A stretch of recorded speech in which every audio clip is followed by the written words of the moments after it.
Oh my gosh, Nicki Minaj. So Sephora Loca Grata is Jesus Christ image for drag queen. Yung sinasabi ngayon kay Vice Ganda ng Davao na fake news na wala naman daw kumakalat na Vice Ganda Grata. So, is this lang ang sagot? The other people is a low soul and evil works for hard money living for online platform earnings plus percent.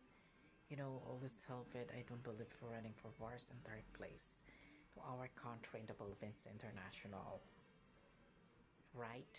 So, now is video for Harry Roque.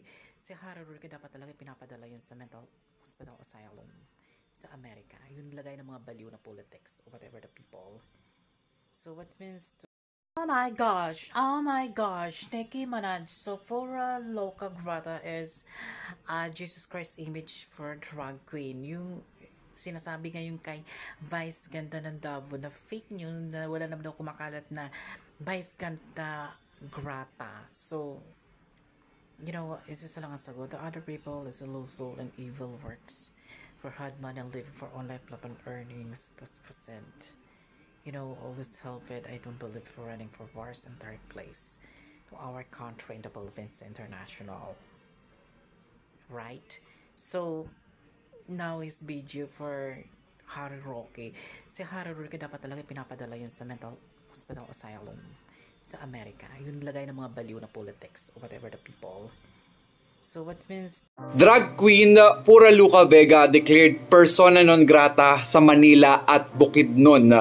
So another two places nga ang nagprohibit kay Pura Luca Vega as a result of his contentious performance that outraged Filipino Christians. Sa 12 City Council of Manila nga, ayan sa kanilang regular session ay napagdesisyonan nila na i-declare na persona non grata si Pura Luca Vega. And the resolution also said that the performance demeans the sensibilities of our Christian brothers and sisters.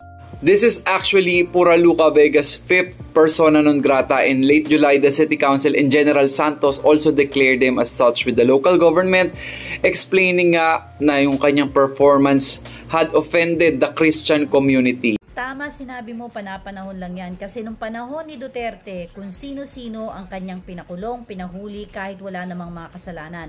Meron pa siyang mga pinapatay at umamin siya na siya mismo ang pumatay. Pero ngayon, the world is healing. Katulad ni Roque, denied ang kanyang asylum application. Tama ka, panapanahon lang yan.